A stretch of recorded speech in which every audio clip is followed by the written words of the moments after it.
Hi this is Indian life hacker और इस video में हम ड्रोन बनाने वाले हैं। वैसे तो मैंने बहुत सारे ड्रोन्स बनाए हैं, वीडियोस भी आपने देखे होंगे, लेकिन कभी भी पूरा ट्यूटोरियल वीडियो नहीं बनाया था जहां असेंबल से लेके प्रोग्रामिंग तक का सब कुछ कवर हो जाए। इस वीडियो में सब कुछ कवर हो जाने वाला है। सारे पार्ट्स कैसे वर्क करते हैं, कौन सा सेंसर क्या काम करता है, पूरा कवर हो जाएगा। अगर आपको ड्रोन बनाना सीखना है तो ये एक वीडियो काफ़ी है आपके लिए। और हाँ, ये वीडियो हिंदी में होने वाला है क्योंकि मेजोरिटी ऑफ द व्यूअर्स भी इंडियन है और काफ़ी सारी कमेंट्स भी आती रहती है कि हिंदी में वीडियो बनाया जाए। आई थॉट कि ये वीडियो हिंदी में बनाते हैं। नियर अबाउट 70% इंडियंस व्यूअर है मेरे, 10% पाकिस्तान और नेपाल से होंगे और बाकी के 20% बाहर से। आई थॉट कि ये वीडियो हिंदी में बनाते हैं और उसमें पूरा ही कवर कर लेंगे ड्रोन कैसे बताते हैं। और इसमें जो पार्ट यूज़ करेंगे उसके डिटेल्स तो डिस्क्रिप्शन में होंगे, लेकिन उसके ऑप्शन में दूसरा पार्ट भी आप यूज़ कर सकते हैं। अगर बजट कम है तो ये पार्ट, ज़्यादा है तो ये पार्ट। वो वाला फंडा हम रखने वाला है कि आप अपने हिसाब से, अपने बजट के हिसाब से ड्रोन बना सकते हैं। चलिए शुरू करते हैं। Subscribe to Indian Life Hacker and press on this घंटा so that you never miss any video from Indian Life Hacker. Drone बनाने के लिए सबसे पहले चाहिए फ्रेम। अगर हेक्साकॉप्टर बनाना है तो हेक्साकॉप्टर की फ्रेम, क्वाडकॉप्टर बनाना है तो क्वाडकॉप्टर की फ्रेम। उसके बाद हमें चाहिए मोटर्स। हेक्साकॉप्टर के लिए 6 मोटर्स, क्वाडकॉप्टर के लिए 4 मोटर्स। और उसके बाद उन मोटर्स को कंट्रोल करेंगी ESC, जो कि इलेक्ट्रॉनिक स्पीड कंट्रोलर। 6 मोटर है तो 6 ESC, 4 मोटर है 4 ESC। और इस ESC को हम कनेक्ट करेंगे फ्लाइट कंट्रोलर के साथ। मार्केट में बहुत सारे फ्लाइट कंट्रोलर्स अवेलेबल है, APM, पिक्सो, नाजा, नाजे, SP रेसिंग, KK, लेकिन जो इस वीडियो में मैं यूज़ करने वाला हूँ वो है पिक्सो। APM या पिक्सो कोई भी आप यूज़ कर सकते हैं, वो दोनों ही अच्छे हैं। दोनों का प्रोग्रामिंग भी सेम है, लेकिन मैं यहाँ पे पिक्सो यूज़ कर रहा हूँ और मैं APM की लिंक भी आपको दूंगा। अगर आप वो भी यूज़ करेंगे तो सब कुछ सेम रहेगा। थोड़ा लुक का चेंज है, कनेक्शन थोड़े चेंज रहते हैं, लेकिन वो इश्यू नहीं है क्योंकि वहाँ पे लिखा होता है कौन से वायर कहाँ पे कनेक्ट होते हैं। उसके बाद जो फ्लाइट कंट्रोलर है उसको हम पावर देंगे पावर मॉड्यूल से। इसके बाद हमें चाहिए RC ट्रांसमीटर रिसीवर, जो रिमोट हम यूज़ करते हैं ड्रोन ब्रांडिंग के लिए। और उसके बाद हमें चाहिए प्रोपेलर। That's it. इतनी चीज़ों में ड्रोन परफेक्टली बन जाएगा और एकदम स्टेबल फ्लाइट करेगा। इसके बाद आती है ऑप्शनल चीज़ें जो ड्रोन को थोड़ा बेटर बनाती है, जैसे कि है GPS का यूज़ ये है कि अगर अच्छी खासी हवा भी चल रही है फिर भी ड्रोन अपनी जगह पे स्टेडी खड़ा रह सकता है अगर GPS हमने इंस्टॉल किया हुआ है तो। उसके बाद है टेलीमेट्री जो है वो फ़ोन को ड्रोन के साथ कनेक्ट करता है। आप देख सकते हैं कि ड्रोन की हाइट क्या है, वो कहाँ पे फ्लाइट कर रहा है, वगैरह वगैरह चीज़ें आपको मोबाइल में मिल जाती है और आप उसको मोबाइल से ऑर्डर भी दे सकते हैं कि उसको कहाँ फ्लाई करना है वगैरह। ये सारी चीज़ें थी ड्रोन बनाने के लिए। तो चलिए अब शुरू करते हैं ड्रोन बनाना। सबसे पहले हम असेंबल करेंगे फ्रेम। यह है S550 फ्रेम हेक्साकॉप्टर के लिए। अगर आप क्वाडकॉप्टर बना रहे हैं तो आपको 450 फ्रेम चाहिए होगी।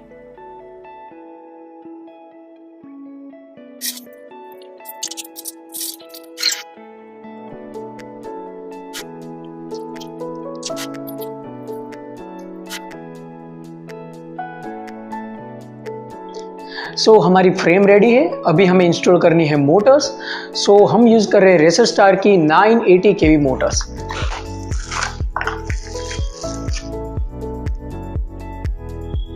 आप इनमें से कोई भी मोटर यूज़ कर सकते हैं, सिर्फ आपको ये ख्याल रखना है कि जो KV है वो 1000 के आसपास होना चाहिए। 800 to 1200 तक की कोई भी मोटर्स आप इसमें यूज़ कर सकते हैं क्योंकि उसमें 1045 प्रोपेलर्स लगते हैं।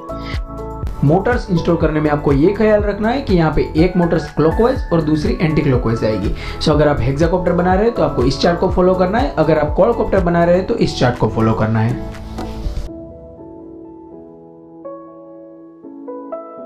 अभी सारी मोटर्स इंस्टॉल हो गई है। अब हम इंस्टॉल करेंगे ESC। मैं ये वाले ESC यूज़ करने वाला हूँ, लेकिन आप कोई भी ESC यूज़ कर सकते हैं इसमें से। अभी जो ये ESC के 3 वायर है वो मोटर्स के इन 3 वायर्स के साथ कनेक्ट होंगे। कुछ इस तरह से हम इसको सोल्डर करेंगे। ये जो हमारी मोटर है वो काउंटर क्लॉकवाइज मोटर है। जब हम इसे घुमाएं आफ्टर इंस्टॉलेशन तो ये काउंटर क्लॉकवाइज घूमनी चाहिए, क्योंकि यहाँ पे हम हेक्साकॉप्टर बना रहे हैं तो 3 मोटर्स क्लॉकवाइज और 3 एंटी क्लॉकवाइज होगी। सो ये एंटी क्लॉकवाइज मोटर है, तो अगर ये क्लॉकवाइज घूमती है तो हमें ये वायर्स चेंज करने पड़ेंगे। जो ये लास्ट के 2 वायर है उनको इंटरचेंज करेंगे तो इसकी डायरेक्शन चेंज हो जाएगी। इन सारी ईएससी को मोटर के साथ कनेक्ट करने के बाद उन ईएससी को कनेक्ट करेंगे मेन बोर्ड के साथ, जहां से उसको पावर मिलेगा।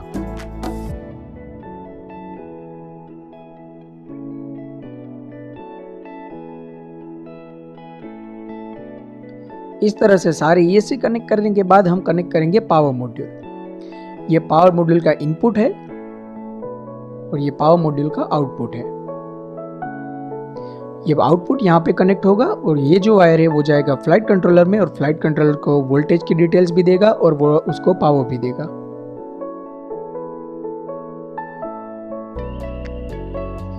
अब इसको यहाँ पे सोल्डर कर देते हैं। याद रखें कि ये सारे ही सोल्डर्स बहुत ही अच्छी तरह से करने होते हैं, क्योंकि अगर वाइब्रेशन से या किसी भी तरह से एक भी कनेक्शन निकल गया तो ड्रोन हवा में ही क्रैश हो जाएगा।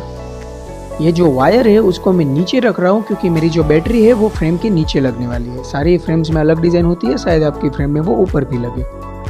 सो अभी हम इंस्टॉल करेंगे फ्लाइट कंट्रोलर। ये है पिक्सो, जो कि मैं इस वीडियो में यूज़ करने वाला हूँ, लेकिन अगर आप चाहें तो APM भी यूज़ कर सकते हैं। इसका प्रोग्रामिंग सब कुछ सेम है, सो कोई दिक्कत नहीं आएगी। नॉर्मली हम फ्लाइट कंट्रोलर और एंटी वाइब्रेटर को यहाँ पर प्लेस करते हैं, लेकिन क्योंकि इस फ्रेम का बीच का हिस्सा बहुत छोटा है, सो अगर मैं ऐसे रखूँगा तो जो ऊपर की प्लेट है वो फ्लाइट कंट्रोलर को टच करेगी। सो मैं इसे ऐसे नहीं रख सकता, मुझे फ्लाइट कंट्रोलर को इस प्लेट के ऊपर प्लेस करना होगा।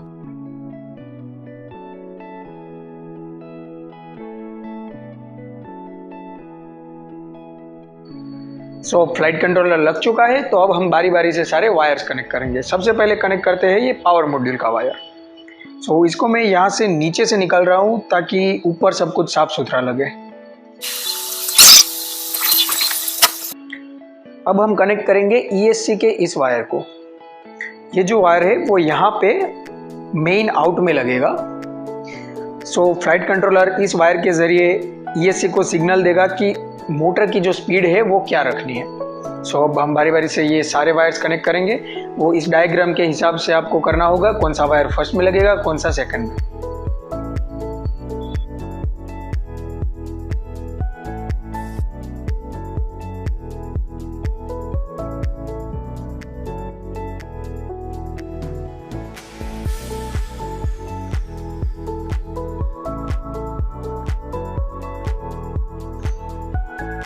सो अब सारी ESC यहाँ पे लग चुकी है। जब ये फ्लाई कर रहा होगा तब ये फ्लाइट कंट्रोलर इस वायर के जरिए सभी ESC को सिग्नल देगा कि कौन सी मोटर की स्पीड क्या होनी चाहिए। सो अब हम इंस्टॉल करेंगे RC रिसीवर। जो मैं यूज कर रहा हूँ वो है रेडियोलिंक का R12DS रिसीवर और उसके साथ है AT10 ट्रांसमीटर। सो ये थोड़ा महंगा है, नियर अबाउट 10 to 11,000 का है, लेकिन आप रेडियोलिंक का ही दूसरा आता है 3,000 का। उसके बाद 89 आता है, आई थिंक 6 to 7,000 का। और उसके अलावा फ्लैश स्काई का आता है जो जनरली लोग यूज़ करते हैं, वो है कुछ 5,000 का। सो मुझे रेडियोलिंक की क्वालिटी ज़्यादा अच्छी लगती है, सो मैं रेडियोलिंक यूज़ करता हूँ। जो 3000 वाला मॉडल है उसमें डिस्प्ले नहीं आता, लेकिन वो बहुत ही अच्छा काम करता है। उसके साथ आप मोबाइल कनेक्ट करके एज अ डिस्प्ले यूज़ कर सकते हैं।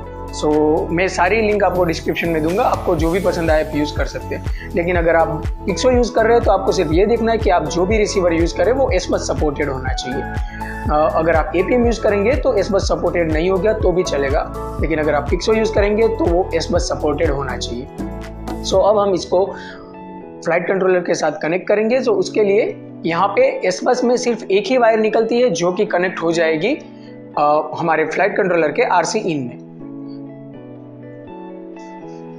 सो ये है RC रिसीवर, इसके साथ हम कनेक्ट करेंगे ये वायर। सो ये वायर कनेक्ट होगा SBUS पिन में यहाँ पर, और इसका दूसरा एंड है वो यहाँ पर कनेक्ट होगा RC इन में। सो इसको मैं यहाँ पर नीचे लगाकर नीचे में से वायर निकाल रहा हूँ ताकि सब कुछ थोड़ा साफ सुथरा लगे।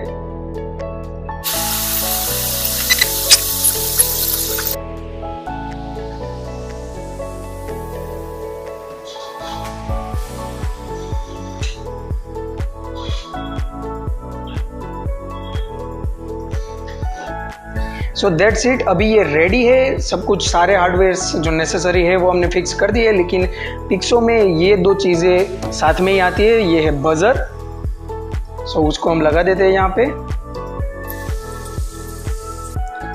और ये दूसरी चीज़ है, इसको कहते हैं सेफ्टी स्विच।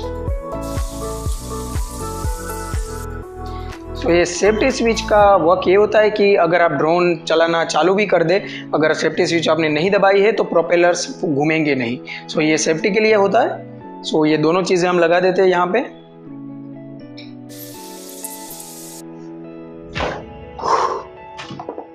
सो अभी जो हार्डवेयर पार्ट था वो कंप्लीट हो चुका है। अभी सिर्फ हमें इसको कनेक्ट करना है इस वायर से।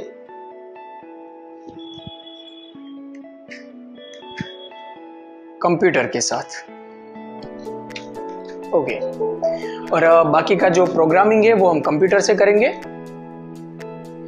सो ड्रोन को कंप्यूटर के साथ कनेक्ट करने के लिए आपको ये सॉफ्टवेयर इंस्टॉल करना पड़ेगा जिसका नाम है मिशन प्लानर। इसको कनेक्ट करने के बाद यहाँ पर एक पोर्ट दिखेगा जिसके साथ हमारा ये ड्रोन कनेक्टेड है। सो उसके बाद अगर आप कनेक्ट क्लिक करेंगे तो ये ड्रोन जो है वो कनेक्ट हो जाएगा हमारे कंप्यूटर के साथ, और जब आप इसको मूव करेंगे तो वो मूवमेंट्स हमें कंप्यूटर में दिखेगी। सो अभी डिस्कनेक्ट कर देते हैं और अभी हम इंस्टॉल करेंगे फर्मवेयर। सो यहाँ पर जाइए इनिशियल सेटअप में, उसमें इंस्टॉल फर्मवेयर में ये सारी फर्मवेयर से हमें इंस्टॉल करनी है हेक्सा की फर्मवेयर। अगर आप कोड बना रहे हैं तो आपको ये इंस्टॉल करना है, हेक्सा बना रहे हैं तो ये इंस्टॉल करना है।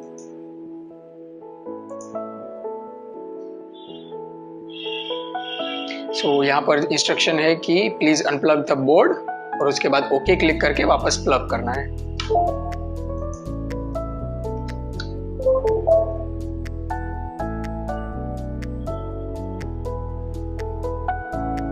सो अभी ये डाउनलोड कर रहा है इंटरनेट से फर्मवेयर को, और अभी ये पूरे जो फ्लाइट कंट्रोलर को पहले इरेज करेगा, उसके बाद नई फर्मवेयर इंस्टॉल करेगा।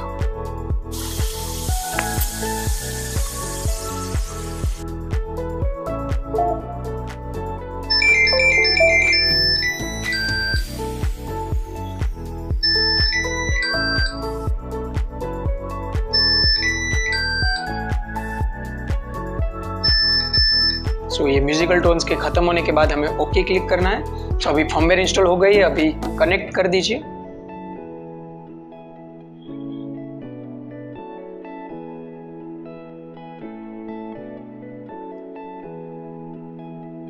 और अब हम बाकी का जो कैलिब्रेशन है वो करेंगे। सो यहाँ पे मैंडेटरी हार्डवेयर्स में सबसे पहले जाइए फ्रेम टाइप में, वहाँ पे हमें सिलेक्ट करना है हेक्सा, अगर कोड है तो कोड सिलेक्ट कीजिए, ऑक्टा है तो ऑक्टा। इसके बाद यहाँ पे एक्स फ्रेम सिलेक्ट करनी है, ये जो टाइप है वो एक्स फ्रेम है। इसके बाद कैलिब्रेशन में एक्सेल कैलिब्रेशन, इसमें एक्सेल कैलिब्रेट एक्सेल पे क्लिक कीजिए।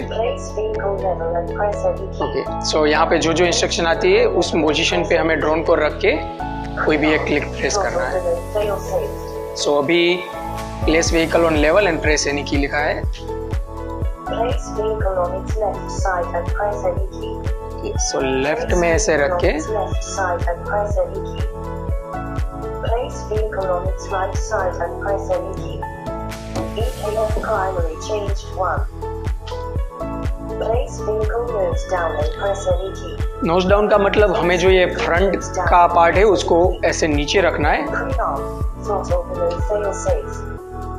Place vehicle nose up and press any key. Okay, nose up.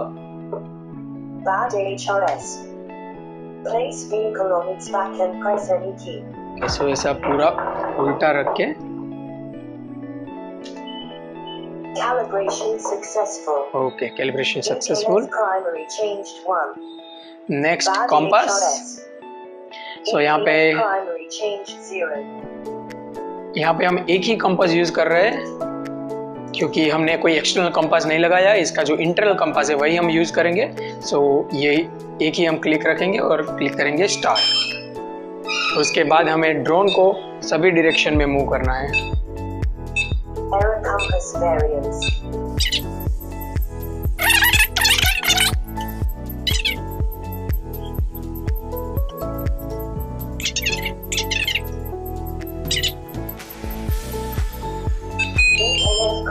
changed 0. EKF primary changed 1. Okay, सो अभी लिखा है प्लीज रिबूट अडू पायलट। सो ये निकाल के हमें वापस डालना है।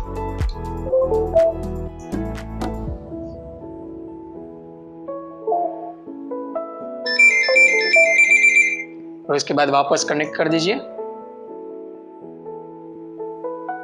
Preon RC role not configured. Preon RC role not configured. सो यहाँ देखिए ये जो ऑफसेट्स है वो सेट हो गए हैं। सो अभी नेक्स्ट कैलिब्रेशन, रेडियो कैलिब्रेशन। सो रेडियो कैलिब्रेशन के लिए RC role not configured. आपका जो ट्रांसमीटर है उसको ऑन कर दीजिए।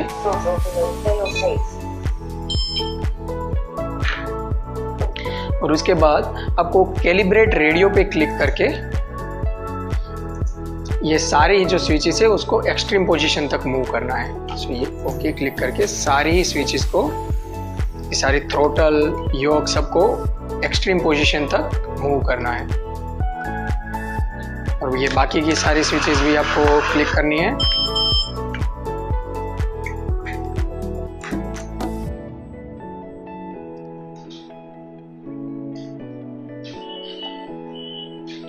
सो ये हो जाने के बाद थ्रोटल को मोस्ट डाउन पोजीशन पर रख के डन कर देना है। ओके, सो ये रेडियो कैलिब्रेशन कंप्लीट हो चुका है। अभी नेक्स्ट है सर्वो आउटपुट में कुछ नहीं करना है, ESC कैलिब्रेशन। सो उसके लिए भी हमें बैटरी यूज करनी पड़ेगी, वो हम लास्ट में करेंगे। अभी करेंगे फ्लाइट मोड सेटअप। सो यहाँ पे क्योंकि हम GPS या कुछ यूज़ नहीं कर रहे हैं, सो हमें यहाँ पे दो ही फ्लाइट मोड हम यूज़ कर रहे हैं। वन है, पहला हम रखेंगे एल्टीट्यूड होल्ड, और ये जो स्विच है ये मैंने चैनल 5 पे सेट की है, इससे फ्लाइट मोड चेंज होंगे। सो ये फर्स्ट है एट होल्ड मैंने सेट किया, और ये सेकंड हम लैंड कर देते हैं। और इसके बाद सेव मोड्स। ओके, ये एट होल्ड का मतलब है कि इसके अंदर का जो बैरोमीटर है उसको ये यूज करेगा और अपनी हाइट खुद ही मेंटेन करेगा, हमें सिर्फ आगे पीछे करना है।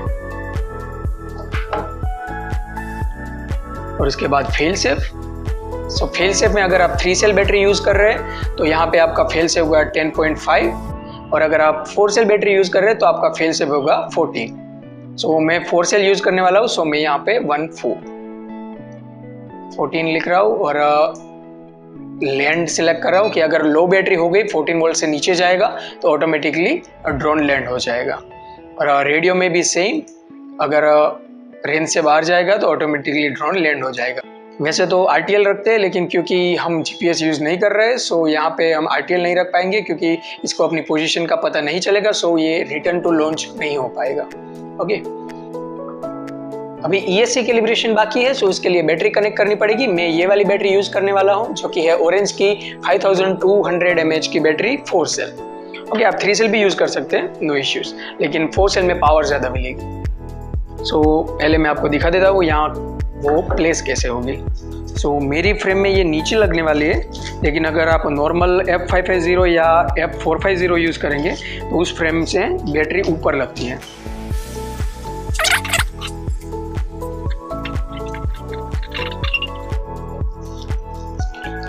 ओके, सो ये बैटरी प्लेस हो गई है। सो अभी हम ESC कैलिब्रेशन करते हैं। सो यहाँ पे अब हम ESC कैलिब्रेशन करेंगे। ESC कैलिब्रेशन के लिए सबसे पहले ESC का टाइप जो कि है वो हमारा 1 शॉट है, तो 1 शॉट सेलेक्ट कर देते हैं। अगर आप नॉर्मल येलो या रेड वाली जो ESC आती है मार्केट में, लोकल ब्रांड नहीं होती उसकी, सो वो वाली यूज़ कर रहे हैं तो यहाँ पे आपको नॉर्मली रखना है। सो मैं यहाँ 1 शॉट सिलेक्ट कर रहा हूँ। इसके बाद वैसे तो ये एक मेथड दी हुई है ESC कैलिब्रेशन के लिए, लेकिन ये ज़्यादातर काम नहीं करती है मेरे लिए, तो आज तक ज़्यादातर मुझे काम नहीं आई। सो जो रेगुलर ट्रेडिशनल मेथड है, डायरेक्टली ही इसको यूज़ किए बिना हम ESC कैलिब्रेशन करेंगे। तो इसके लिए पहले तो ये निकाल देते हैं हम। सो ये डायरेक्ट मेथड है ESC कैलिब्रेशन के लिए। इसके लिए थ्रोटल को मैक्सिमम पोजीशन पर पुश करके रखें और इस बैटरी को कनेक्ट कीजिए।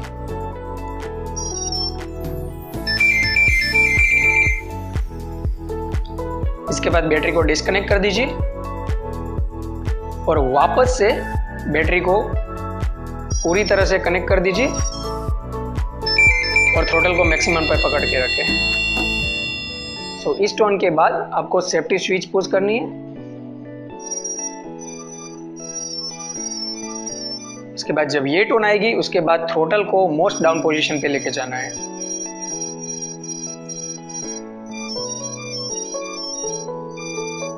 ये सारी ट्यून्स खत्म होने के बाद अगर आप थ्रोटल को धीरे से ऊपर करेंगे तो ये सारी मोटर्स एक साथ घूमेंगी। तो अभी ये ESC कैलिब्रेशन हो चुका है। अभी बैटरी को निकाल दीजिए। सो अभी हमारा ड्रोन उड़ने के लिए रेडी है। सिर्फ एक चीज हमने बाकी छोड़ी है, वो है बैटरी का वोल्टेज। सो अभी अगर हम यहाँ पे देखेंगे तो हमें वोल्टेज नहीं दिख रहा है। सो वोल्ट सेटअप करने के लिए यहाँ पर बैटरी मॉनिटर में आएंगे हम, ऑप्शनल हार्डवेयर में बैटरी मॉनिटर, और उसमें हम सेलेक्ट करेंगे वोल्टेज एंड करंट। उसके बाद अदर सेलेक्ट करेंगे और यहाँ पर हम जो करेक्ट वोल्टेज है वो पुट करेंगे। मतलब कि आपको चेक करना पड़ेगा। आप ये लिपो चेकर यूज कर सकते हैं या फिर नॉर्मल मल्टीमीटर भी यूज कर सकते हैं। यहाँ पर से मैंने मेजर कर लिया। जो करेक्ट वोल्टेज है वो है 15.1। तो यहाँ पे मैं लिख देता हूँ 15.1। ओके,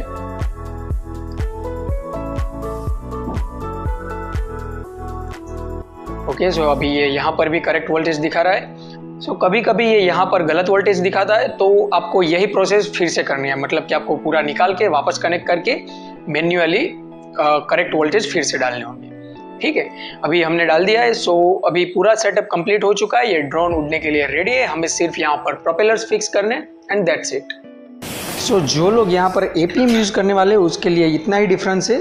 ये जो मोटर्स के वायर हैं वो यहाँ पर आउटपुट्स में लगेंगे और ये जो वायर है रिसीवर से आ रहा है वो एक वायर की जगह पे यहाँ पे 5 वायर लगेंगे इनपुट्स में। That's it. उसके अलावा कोई डिफरेंस नहीं है। जो ये पावर मॉड्यूल का वायर है वो यहाँ पावर मॉड्यूल में लगेगा। GPS वगैरह आपने यूज़ नहीं किया, वरना GPS यहाँ लगता, टेलीमेट्री यहाँ पर। और ये जो 2 वायर्स है जो कि है सेफ्टी स्विच का और बजर का, सो वो वायर्स यहाँ पर नहीं लगेंगे क्योंकि APM में बजर और सेफ्टी स्विच नहीं आते हैं। So that's it. उसके अलावा कोई डिफरेंस नहीं है। प्रोग्रामिंग भी मैंने आपको जो दिखाया वही सेम रहेगा। सो अब हम यहाँ पर प्रोपेलर लगाएंगे। सो इस कैप को निकाल देते हैं और यहाँ पर ये प्रोपेलर फिक्स होगा। लेकिन मैं ये वाला यूज़ नहीं कर रहा हूँ। ये प्लास्टिक का आता है, ABS मटेरियल का। कैसे तो स्ट्रॉन्ग होता है, लेकिन क्योंकि मेरी इच्छा है कि इस ड्रोन के साथ इन फ्यूचर हम बहुत सारे वीडियोस बनाएंगे, कुछ तूफानी करेंगे। सो मैं इसमें ये वाले कार्बन फाइबर के प्रोपेलर यूज़ कर रहा हूँ जो कि बहुत ही मजबूत आता है।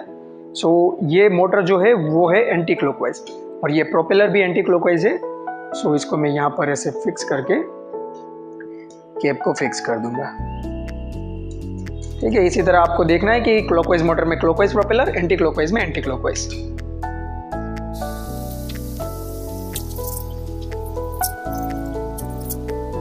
सो अभी इसी के साथ हमारा ये ड्रोन रेडी है। सो चलिए इसको उड़ाते हैं।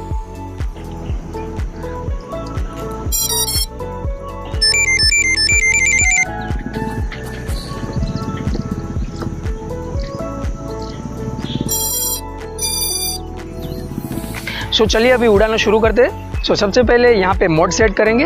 हमने एल्टीट्यूड होल्ड और लैंड सेट किया हुआ है। यहाँ पे एल्टीट्यूड होल्ड कर दीजिए और उसके बाद थ्रोटल को मोस्ट डाउन पोजीशन पे ले जाके राइट में पुश कीजिए। सो ये अभी आर्म हो गया है, पंखे घूमना चालू हो गए हैं। सो अभी थ्रोटल को 50% तक ले जाएंगे, तब तक ड्रोन फ्लाई नहीं करेगा। लेकिन 50% से थोड़ा ऊपर ले जाते ही ड्रोन धीरे धीरे हवा में फ्लाई करना शुरू करेगा। ठीक है, जब आपको लगे कि हाँ ड्रोन अभी सही पोजीशन पे आ गया है तो थ्रोटल को वापस 50% पोजीशन पे रख दीजिए और उसके बाद आप इससे कंट्रोल कर सकते हैं लेफ्ट राइट या फिर आगे पीछे। ठीक है, इसे आगे पीछे लेफ्ट राइट। और उसके बाद जब आपको लैंड करना हो तो इस थ्रोटल को धीरे धीरे नीचे कीजिए। जैसे ही थोड़ा नीचे करेंगे ड्रोन ऑटोमेटिकली नीचे आना शुरू हो जाएगा।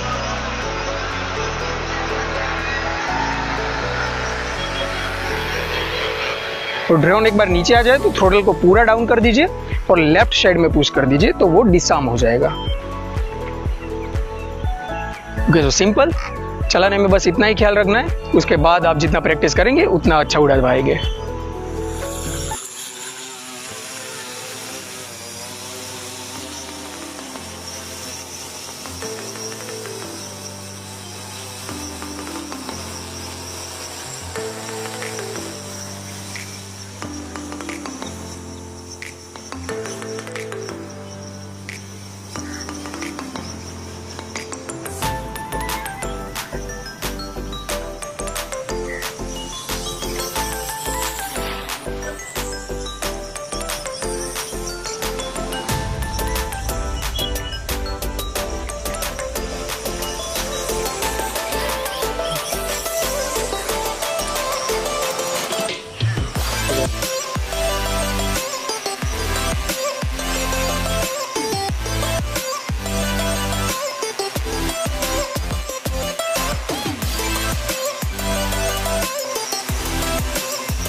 आज के लिए इतना ही। नेक्स्ट वीडियो में देखेंगे जीपीएस और टेलीमेट्री का कमाल। जीपीएस और टेलीमेट्री का यूज़ करके बहुत सी अनोखी चीज़ें कर सकते हैं, जैसे कि मोबाइल से कंट्रोल करना, मोबाइल से वे पाथ देना, वहाँ पर ड्रोन ऑटोमेटिकली फ्लाई करेगा और जहाँ पे आप पॉइंट दोगे वहाँ पे वो जाके ऑटोमेटिकली लैंड हो जाएगा। सो वो सारी चीज़ें हम नेक्स्ट वीडियो में देखेंगे। तब तक के लिए गुड बाय। अगर आपको ये वीडियो अच्छा लगा हो तो लाइक कीजिए, शेयर कीजिए, इस चैनल को सब्सक्राइब कीजिए। It really motivates us to make more and more video like this. Thank you so much.